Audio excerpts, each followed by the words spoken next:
አዳዲስ መረጃዎችን ወደ እናንተ ማድረስ ጀምረናል። አብራችሁን ቆዩ። አላማ የሀብታም መሆን እንጂ የሀብታም ሚስት መሆን አይደለም። አርቲስት ቬሮንካ አዳነ ታዋቂው አርቲስት ቬሮንካ አዳነ በህይወትና በስራ ስኬቷ ዙሪያ በሰጠችው አዲስ አስተያየት በራሷ ጥረትና ልፋት ከፍተኛ የፋይናንስ ነፃነት ማሳካት ዋና ግቧ እንደሆነ ገልጻለች። አርቲስቷ ከሌሎች ሰዎች በመጠጋት ወይም በጋብቻ ጥላ ስር በመሆን ሀብትን ከመሻት ይልቅ በራሷ ሙያ ጥረት፣ ትጋትና የስራ ፈጠራ የተሟላ ሀብት ማፍራት እንደምትፈልግ አጽንኦት ሰጥታ ተናግራለች። ይህ የአርቲስት ቬሮንካ አዳነ አስተያየት በተለይም በሴቶች ዘንድ የራስን አቅም ማጎልበት፣ በራስ መተማመንን ማዳበርና በኢኮኖሚ ራስን የመቻል አስፈላጊነትን የሚያጎላ በመሆኑ በማህበራዊ ሚዲያና በመገናኛው ዘርፍ ሰፊ መነጋገሪያ ሆኗል። የዓለማት ጌታ በታላቅ ምሕረቱና ቸርነቱ ወንድ ልጃችን በሰላም አቅፌ እንድስም አድርጎኛል። አትሌት ጉዳፍ ጸጋዬ የሩጫ መንገዶችን ያልጠንካራ በነበረው የህይወት ምዕራፌ ውስጥ የእናንተ ያው ጸሎትና ታላቅ ድጋፍ ብርሃን ሆኖ መራኝ። በእርግዝና ወቅት መልካም ተመኝታችሁ ያበለጸጋችሁኝ፣ በጸሎታችሁ ከደጃፌ ያልተለያችሁ፣ በፍቅር ያቀፋችሁኝ ውድ ደጋፊዎች፣ ወዳጆችና ኢትዮጵያውያን በሙሉ ከፍ ያለ ምስጋና ይድረሳችሁ። የእናትነት ታላቅ አክሊል በደስታና በሰላም እንድደፋ ያደረገኝ ፈጣሪ እናንተን በቤታችሁ ፍቅርን፣ በረከትንና ሰላምን ያብዛላችሁ።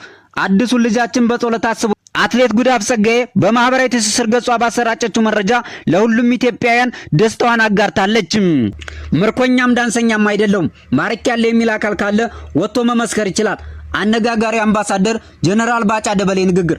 ባጫ ምርኮኛና ዳንሰኛ ነው የሚለውን ትርክት የፈጠረው ደራሲ ተስፋዬ ገብረአብ መሆኑን አምባሳደሩ ወቁልኝ ማለታቸው ተሰምቷል። አምባሳደሩ ከጋዜጠኛ ኤርሚያስ ለገሰ ጋር ባደረጉት ቆይታ በስማቸው ዙሪያ ለዓመታት ሲናፈሱ የቆዩ ወሬዎችና ወንጀላዎችን አጥብቀው አስተባብለዋል። በተለይም ሻዕቢያ ማርኮ በሳህል በረሃ ያስደንሳቸው ነበር በሚል ስለሳቸው የሚነገረውን ሐሜት ውድቅ ያደረጉት ጀነራሉ ባጫ ዳንሰኛ ነው የሚለውንና በሰፊ የሚሰራጨውን ትርክት ምንም አይነት ማስረጃ የሌለው በሟቹ ደራሲ ተስፋዬ ገብረአብ የተቀነባበረ ምናባዊ ፈጠራ ነው ሲሉ ውድቅ አድርገዋል።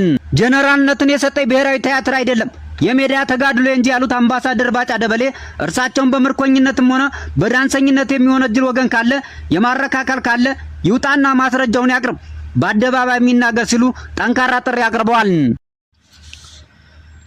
በሆርሙዝ ሰርጥ ላይ ሙሉ ቁጥጥር አለን። ኢራንን በፍጹም አላምንም።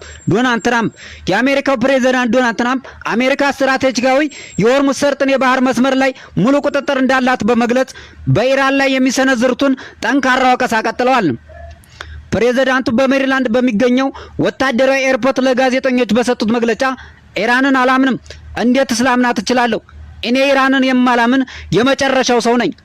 እሷ ሁልጊዜም ቢሆን ለኔ ውሸት ስትናገር የቆየች ሀገር ናት ሲሉም ተደምጠዋል። በቀጠናው ያለውን የባህር ኃይል የበላይነት በተመለከተ ትራምፕ ሲያብራሩ በአሁኑ ወቅት በሆርሙዝ ሰርጥ ላይ ሙሉ ቁጥጥር አለን፣ ኢራን ምንም አይነት ቁጥጥር የላትም፣ ሙሉ በሙሉ በእጃችን ነው ያለው ሲሉ የአሜሪካን ወታደራዊ የበላይነት አረጋግጠዋል። ይህ የትራምፕ አስተያየት የመጣው በስትራቴጂካዊ የሆርሙዝ ሰርጥ የባህር ማለፊያ ላይ በተነሳው ወታደራዊ ውጥረትና የንግድ መርከቦች መሸጋገሪያ መብት ላይ በተያያዘ በሁለቱ ሀገራት መካከል ያለው ሰጣ ገባ ሁኔታ በተካረረበት ወቅት ነው። ፕሬዝዳንቱ ይህንን ይበሉ እንጂ የአሜሪካ ባለስልጣናት የሆርሙዝ ወሽመጥ ሙሉ በሙሉ በቁጥጥራቸው ስር እንዳልገባች አስተባብለዋል።